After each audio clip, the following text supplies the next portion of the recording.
On the night of August 14th, 1859, in the choking heat of a Mississippi cotton field, 3 white overseers were found beheaded among the rows of tall, whispering stalks.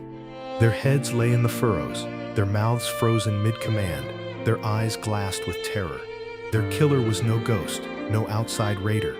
He was a man they had owned. The plantation was called Hollow Creek, a sprawl of fields, so wide the horizon itself seemed chained.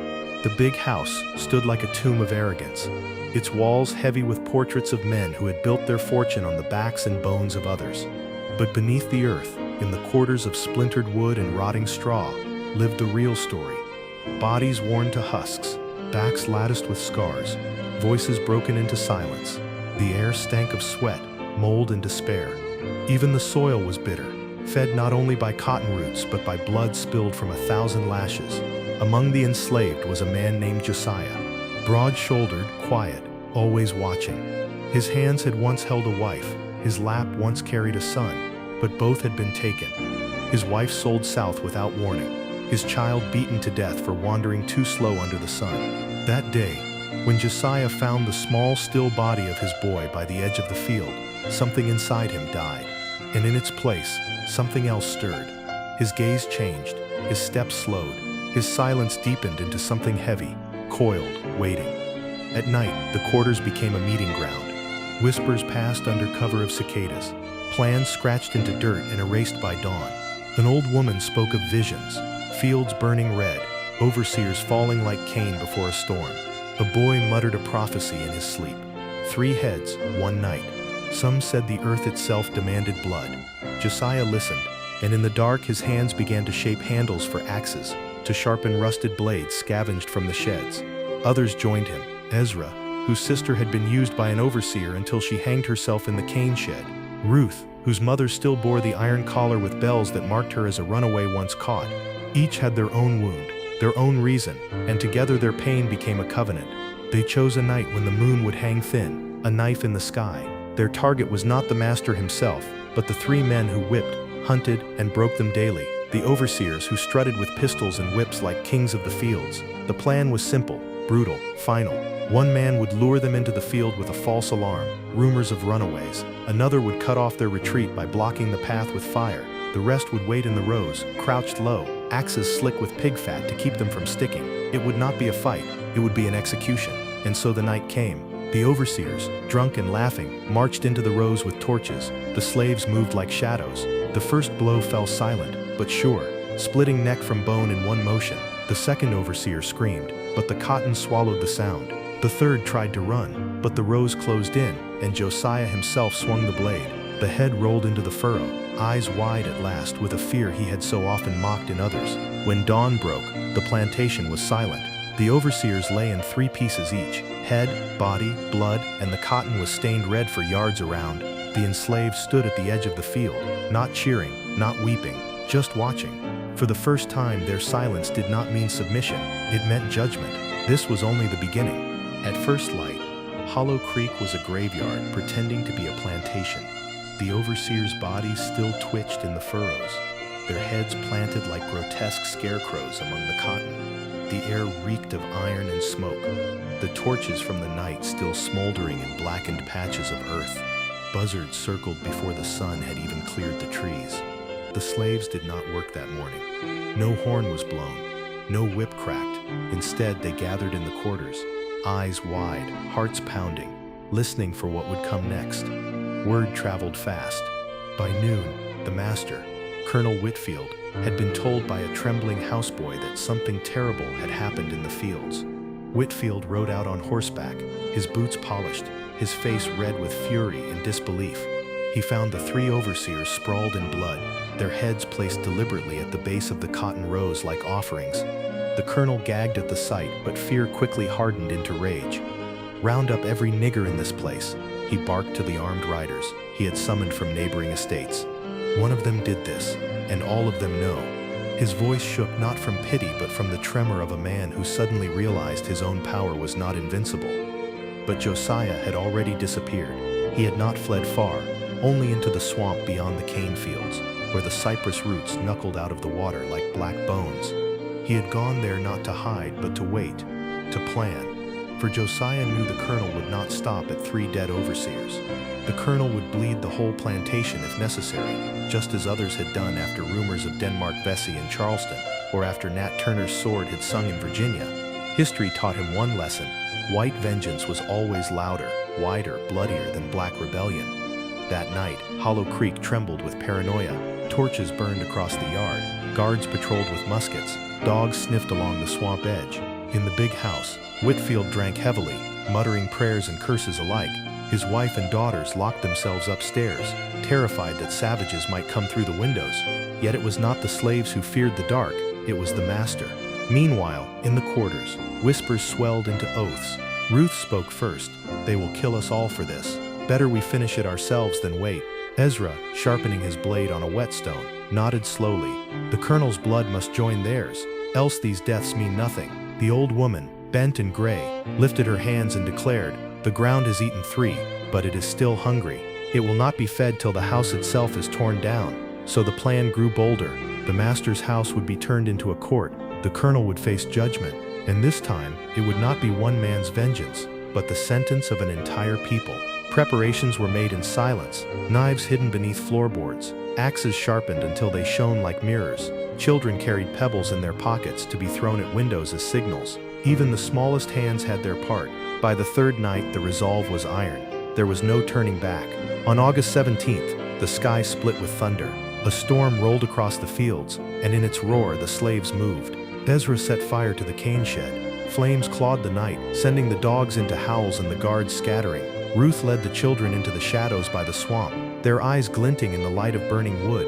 And Josiah walked straight into the big house, axe in hand, his shirt soaked with rain and sweat. The grand hall that had once echoed with laughter and piano music now became a tribunal. Whitfield stood at the top of the staircase, pistol shaking in his hand, his face pale. "Stay back," he screamed. "You'll hang for this." But the slaves filled the hall, dozens of eyes burning in the torchlight. No one flinched, no one turned away. Josiah stepped forward. "You gave no trial when you sold my wife, no mercy when you killed my boy. Tonight we give you what you gave us." His voice was calm, but behind it rolled decades of buried screams. The colonel tried to fire, but the pistol misfired in the damp air. Ezra's blade slashed the weapon away. 2 men pinned him down, dragging him into the center of the hall where the blood of the overseers still seemed to stain Josiah's hands. Whitfield kicked and cursed, but no one listened. His crimes were read not from paper but from memory. Lashes carved into backs, chains that left scars, families torn apart, women used like cattle. Each word was a blow, and each witness was a gavel. Finally, Ruth brought forth the branding iron, once used to mark runaways. Heated red in the fire, it hissed as it neared the colonel's flesh. He begged, sobbed, offered gold, land, anything, but his words were swallowed by the storm. The iron kissed his chest, burning his skin with the same mark he had once pressed on others. His scream was the first honest sound he had ever made. Josiah raised the axe. The hall fell silent, but for the crackle of fire. Then the blade came down, heavy, final. The master of Hollow Creek was no more. The slaves did not cheer. They stood in silence, breathing, trembling, alive in a way they had never been. Outside, the storm raged, and the fields burned. The old woman whispered, "The earth is fed at last." The fire began in the cane shed, but it did not stop there. Flames leapt from beam to beam, carried by the storm's wind, spreading into the cotton fields like a torch running through dry parchment. Hollow Creek, the plantation that had stood for half a century on the labor and blood of the enslaved, was turning into an inferno. The slaves did not run from it. They walked into the fire as if it were a baptism. For years they had bent their backs in those rows, sweated into that soil, buried children in shallow graves at the edge of those same fields. Now, as the cotton flared and shriveled in orange light, they saw not destruction but cleansing. The air was thick with smoke and the bitter stink of burning fibers. Every gust carried sparks that clung to skin and hair. Roofs cracked and collapsed. Rafters fell with the groan of trees breaking in a storm. Chickens squawked madly in the coops until the flames silenced them. Horses reared and tore free of their stalls, vanishing into the dark. The sound was chaos. Splintering wood, screaming beasts, the howl of fire, but beneath it all was something steadier, the silence of the enslaved who had finally unshackled their fear. Josiah stood at the center of it. His arms still ached from the swing that had ended Whitfield's life, but his gaze was fixed on the fire consuming the big house. It seemed almost alive, devouring curtains, portraits, and ledgers filled with names and prices of human beings. The grand piano collapsed into ash, the carved chairs melted into blackened stumps, the silverware warped in the heat. All the symbols of wealth and order dissolved into smoke. "Let it burn," Ruth said beside him, her voice low but fierce. Her eyes glistened with reflection of the blaze. Behind her, the children watched wide-eyed, not with fear but with a strange kind of wonder. For them, the sight of a master's house burning was something their elders had only whispered about, something almost too dangerous to imagine. And yet here it was, roaring into the night. Ezra dragged the overseers' bodies already headless into the flames. Their limbs twisted and curled as the fire ate them, their bones cracking in the heat. "No graves for them," he muttered. "The earth don't need their poison." The old woman who had once spoken of visions clapped her hands 3 times and declared, "Now the land remembers." One by one, the slaves added tokens to the fire: broken chains, collars with rusted bells, the whip that had split countless backs, the branding iron still hot from Whitfield's chest. Each object hissed and screamed as it vanished into the blaze, as though the tools themselves were dying. But the fire was more than destruction. It was warning. Flames licked the night sky, casting a red glow visible for miles. Neighboring plantations would see it. Riders would carry the news by dawn. Soldiers would come. Everyone in that yard knew it. Josiah addressed them then, his voice steady though his heart thundered. "They will come for us tomorrow, with dogs, with guns, with chains. Some of us will not live to see another sunrise. But hear me now, this night is ours. This fire is ours. And no man, no whip, no god they pray to can take that from us." The words were not shouted, they were spoken like a vow. And the slaves, one after another, nodded. Even the children, even the oldest bent men and women who could barely stand, raised their chins to the glow of the fire. Ruth lifted her arms. "Then let us mark this night, not as runaways, not as slaves, as people." She cut her palm with a shard of broken glass, blood dripping into the dirt. One by one, others followed, cutting their skin and pressing their palms into the earth, mingling blood with soil, a covenant written not on paper but in flesh. The fire spread across the cotton rows. Flames slithered low and fast, eating the very crop that had chained them. The air filled with the acrid scent of burning bowls, a smell that would cling to the ground for years. Some of the younger men cheered now, unable to contain it any longer. Others began to sing, not hymns taught by the Master's church, but the low, rolling chants of their ancestors. A sound older than Hollow Creek, older than the land itself, carried on the crackle of fire and thunder of rain. By midnight, the big house was nothing but a collapsing skeleton of black beams. The fields glowed red in patches, smoke rising like ghosts. The slaves gathered near the swamp edge, where the cypress trees loomed. There they sat in a circle, watching the flames die down. For the first time in memory, there was no whip to wake them, no horn to summon them. Only the night, the fire, and the taste of freedom that might last only hours. A boy whispered, "What happens tomorrow?" Josiah looked at him, his face lit by embers. "Tomorrow, they will hunt us. Some of us will die. Some will run. But tonight," he paused, letting the fire's roar fill the silence. "Tonight we are free." No one spoke after that. They simply sat, their shadows stretching long against the burning ruin of Hollow Creek. For a brief moment, in the crackling dark, it felt as though time itself had stopped, and history was waiting to be written in blood and ash. The dawn after the fire broke gray and heavy, the sky swollen with the kind of clouds that promised no mercy. Smoke still bled from the ruins of Hollow Creek, curling into the humid air like the last breath of the plantation itself. The cotton fields lay in blackened strips, stalks shriveled to brittle skeletons, the earth itself steaming with the stench of scorched plants, charred wood, and human ash. But the silence did not last. By mid-morning, the thunder of hooves shattered it. Riders came, neighbors, militias, armed men summoned by fire seen on the horizon. Behind them rattled wagons of soldiers in blue and gray coats alike. Reconstruction's uneasy alliance twisted now into a single purpose: vengeance. At the swamp's edge, Josiah saw them first. He crouched low in the cypress roots, mud streaking his arms, eyes fixed on the glint of rifles and bayonets.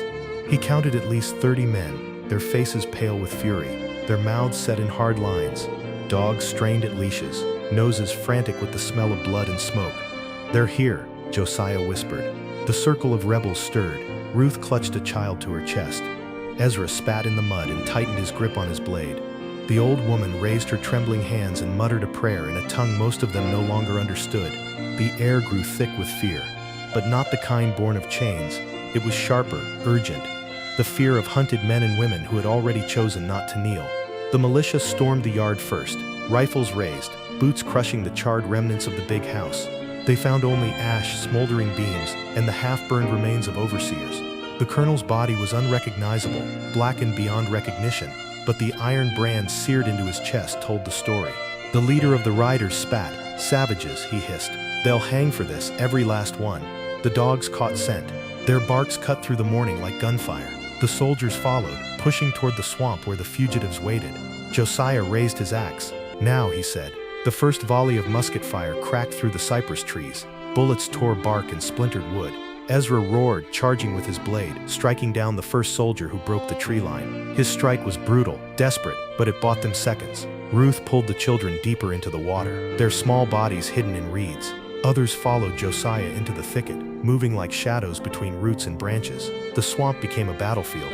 Muskets fired blindly into the mist. Slaves struck from the water, from the trees, from the mud itself. One soldier was dragged under into the black water, his screams muffled by the muck. Another stumbled onto a sharpened stake hidden beneath the shallows. The militia cursed, their torches useless against the damp. The swamp swallowed light, sound, even breath, but the balance was not equal. For every soldier who fell, 2 rebels were cut down. A boy no older than 14 took a bullet to the chest and fell without a sound. An old man, too slow to move, was run through by a bayonet. Ruth screamed as one of the dogs lunged for her arm, teeth sinking deep until Josiah's axe split its skull. Blood, both black and white, soaked into the swamp, and the cypress knees glistened like wet bone. By noon, the swamp was a grave. Bodies floated among the reeds, their eyes open, staring at nothing. The militia pressed harder, pushing the survivors deeper into the wilderness. Exhaustion dragged at every limb, but the choice was clear: flee or be slaughtered. Josiah led a splinter group north, guiding them by memory of deer trails and old stories of Maroons who had once made refuge in these waters. Ezra stayed behind with a handful of fighters, buying time with their lives. His last words were a growl: "Go, make them remember." The sound of his blade clashing against steel echoed through the swamp until it was drowned by gunfire. By evening, only a fraction remained.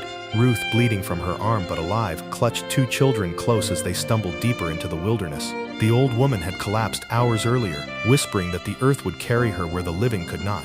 Josiah, mud-streaked and hollow-eyed, pressed on with what was left. A handful of fugitives, their faces gaunt, their clothes soaked with swamp water and blood. Behind them, Hollow Creek was gone, erased by fire and vengeance. But ahead, the swamp stretched endless, a labyrinth of water and trees where the law could not follow easily. For now, they breathed, they moved, they survived. That night, as they huddled beneath the hanging moss, Josiah stared into the dark water. He saw his reflection tremble with each ripple, but the eyes staring back were not the same as before. They were harder, sharper, filled with something that even death could not erase. "They will come again," Ruth whispered. "Yes," Josiah answered, his voice low, "but so will we." The swamp held its silence. The frogs croaked, the air buzzed with insects, and somewhere in the distance, the faint echo of dogs carried on the wind. The rebellion had not ended, it had only vanished into the shadows. Nights in the swamp were not quiet. They pulsed. Cicadas screeched in waves. Frogs croaked like drums, and the unseen movements of reptiles broke the water's skin with sudden splashes. To most it was terror. To those who had fled Hollow Creek it became cover, the living cloak that hid them from the rifles and dogs of the world outside. Josiah led what remained. 12 souls, battered but breathing. Ruth, her arms still bound with strips of cloth, carried 2 children on her hips until her legs trembled. 3 young men, their backs scarred raw, refused to speak at all, their silence harder than steel. An old man named Titus, bent nearly double, shuffled with a stick and muttered prayers to trees as if they were altars. They were all that was left of dozens who had risen in fire and blade. By the 3rd night the swamp had swallowed their tracks. Dogs lost the scent. Soldiers cursed, torches flickered, and the hunt thinned. What remained was hunger. Mosquitoes fed on every patch of exposed skin. Bellies ached with nothing but swamp water to fill them. And yet not one voice asked to return. Josiah knew the swamps could kill as surely as chains, but he also knew history whispered of others who had made homes in this wilderness. Runaways who carved out hidden villages, Maroons who fought off capture for decades. He told the others of these stories by the embers of stolen firewood, his voice low. "They thought we were slaves. Now they will think we are ghosts." So the camp began. Lean-tos built from palmetto fronds, fish caught with sharpened reeds, Roots dug from wet soil, boiled until bitter turned to sustenance. Ruth gathered herbs to dress wounds, just as her mother once had. The children played in the shallows, their laughter strange and holy in a place meant for silence. Slowly, painfully, a life took shape. But word of Hollow Creek's burning spread wider than the swamp. Planters across Mississippi and Louisiana spoke the name Josiah like a curse. Newspapers printed warnings of African barbarity. Preachers thundered of Satan loosed in the cotton fields.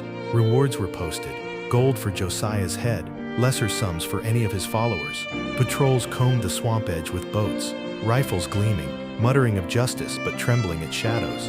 Fear fed legend. Travelers claimed to see shapes moving in the mist, eyes glowing like coals.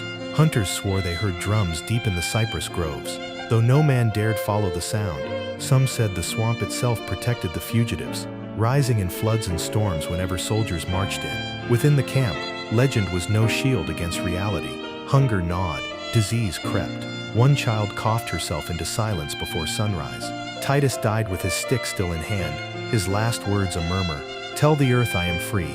They buried him in mud and moss, no marker but the bend of a cypress root. Josiah carried his grief like he carried his axe, always near, never put down.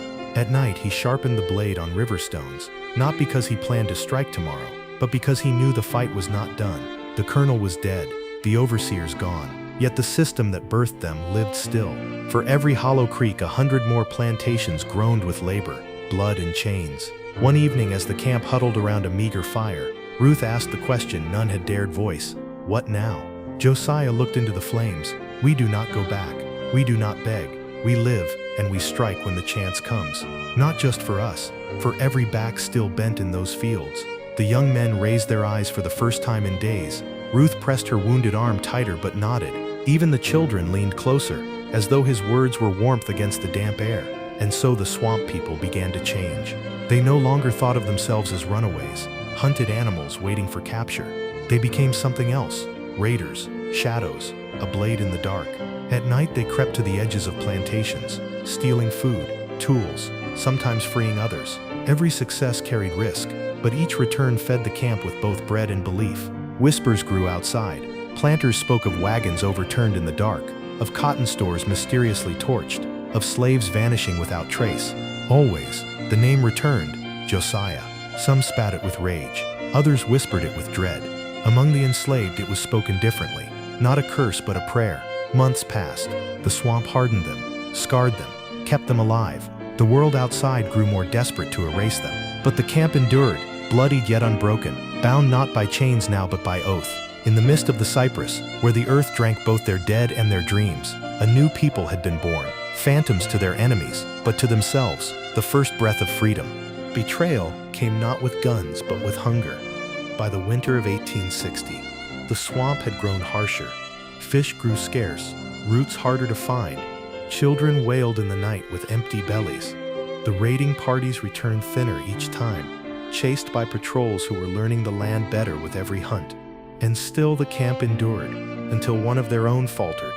His name was Caleb, a field hand no older than 20, eyes always restless, shoulders bent like a man carrying a secret weight. He had been with Josiah's band since the fire at Hollow Creek, but hunger gnawed at his courage. When soldiers captured him at the swamp's edge one night, he chose life for himself over freedom for all. He told them everything, where the camp lay, how many remained, even which trail led to their fires. In return, they promised him a pardon and a coin purse heavy enough to buy silence from his conscience. At dawn, the soldiers came. The swamp shuddered with the clash of boots, the crack of rifles, the barks of dogs. Dozens of men poured into the waterlogged groves, their bayonets glinting in the pale light. Behind them, Caleb walked with his head low, his wrists still marked by old chains. He would not look at the faces of those he betrayed. The camp erupted in chaos. Mothers grabbed children, rushing toward the reeds. Men lifted axes, knives, even sharpened sticks, their voices breaking the air with battle cries more desperate than planned. Ruth, arms still scarred from months before, pressed a child into Josiah's hands. "Take him," she shouted, before seizing a torch and hurling it into the reeds to make smoke cover their flight. The soldiers fired volley after volley, the air filled with screams and gunpowder smoke. Bodies fell into the water, staining it dark. Titus's grave was trampled. The cypress roots snapped under boots. A boy was struck through with a bayonet, his cry cut off mid-breath. Another was dragged under by a dog, the water boiling red, until an axe silenced both beast and victim. Josiah stood in the center, axe in hand, cutting through the line with a fury born not of hope, but of defiance. Each swing felled a man. His arms were slick with blood and rain. His face was blackened with smoke. He did not shout. He fought in silence, the silence of a man who had lost everything, but his will to deny the oppressor his victory.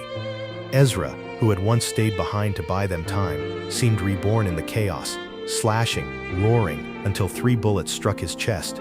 He fell to his knees, spitting blood, but managed a final grin before plunging his blade into the belly of a soldier who thought him finished. Ruth, cornered by 2 men, swung her torch until it lit their coats aflame. She screamed as a musket ball tore through her side, but even dying, she spat curses at them, her voice raw and jagged. The children scattered like birds. Some vanished into the swamp mist, never to be seen again. Others were caught, their small bodies dragged back toward the soldiers' wagons. The old woman who had once spoken of visions stood tall, her hands lifted to the sky, chanting words older than the plantation itself. A soldier struck her down, but even as her body fell, her voice seemed to echo in the cypress canopy. The battle became slaughter. By midday, the camp was smoke and corpses. The soldiers stood in the muck, panting, their uniforms torn and wet, their rifles empty. Only a handful of fugitives still lived, bound and gagged, shoved into wagons. Caleb watched from the edge, his face pale. He had bought his life, but in the eyes of the survivors, he saw himself marked forever. Josiah was not among the captured. They found only his axe, half buried in the mud, its blade chipped and slick with blood. Some swore he fell into the swamp, body carried away by the currents. Others whispered he slipped deeper into the wilderness, a shadow no bullet could catch. The soldiers wrote their reports, the rebellion extinguished, its leader dead or fled. But in the nights that followed, riders claimed to hear footsteps in the marsh, heavy and deliberate. Planters spoke of barns torched without warning, of overseers found with throats cut in their beds. And among the enslaved, a name lingered in whispers: Josiah. He had become more than a man. He was the ghost of the swamp, the avenger in the mist. They said the swamp swallowed him, but the truth was more complicated. After the raid, soldiers swore Josiah's body had sunk beneath the black water, dragged down by roots and muck. No corpse was ever pulled from the mire, no bones recovered. Yet in the months and years that followed, his name never died. It spread like smoke through quarters and cane sheds, carried by whispers too soft for overseers to catch, too steady for patrols to silence. Children huddled in cabins would hear the story at night. Josiah the Axeman, who cut the heads from 3 overseers and brought fire to Hollow Creek. Mothers told it like a prayer, a shield against despair. Old men told it like warning, their voices low. If you cross the line, if you spill blood, the swamp will take you as it took him. But it will give you power too. Among the enslaved, Josiah became more than a fugitive. He was proof that the master could bleed, that the whip could be answered by steel, that fields soaked in blood could bloom into something more than cotton. But in the world of planters, he became nightmare. In Mississippi and Louisiana, stories of the Hollow Creek butcher spread with each retelling. Overseers kept pistols closer.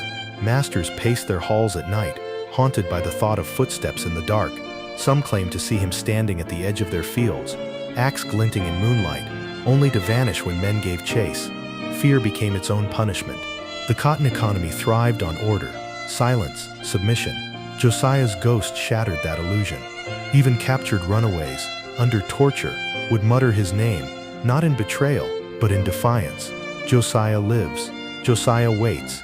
Years turned to decades. The Civil War came. Planters who had once cursed his name marched into battle carrying muskets and flags, never knowing whether the shadows in the swamps behind them were memory or man. Freedmen later told Union soldiers of a figure who appeared on storm nights, guiding the lost through cypress paths, always with an axe over his shoulder. No one could prove it. No one needed to. By the time freedom was written into law, Josiah had long since passed into legend. Some swore he had fled west, carving out a maroon settlement deep in Louisiana where no master ever set foot. Others claimed he died the night of the raid, his spirit bound forever to the swamp. But the truth mattered less than the story. At Hollow Creek, nothing remained. The fields lay overgrown, the big house a charred skeleton, its ruins swallowed by weeds and moss. But those who passed near at night said the land still whispered, that the earth itself, once fed with blood and fire, carried memory like marrow and bone. When the wind moved through the cane, some said it carried the sound of axes striking. For generations, children in slave quarters and later freedmen's cabins whispered the same refrain before bed. Josiah's axe swings still, not a lullaby, a reminder. Because though the rebellion at Hollow Creek ended in blood, its meaning did not. The fire, the swamp, the blade, all of it carved into memory, proof that resistance was possible, that even in the darkest night, the oppressed could bring their masters to judgment. And so the story lived where history tried to erase it, not in the books of planters or the ledgers of soldiers, but in the breath of those who remembered. Josiah, the slave who beheaded 3 overseers in the cotton fields of Mississippi in August 1859, was not only a man, he was a sentence written in blood across the American South: the oppressed will not kneel forever.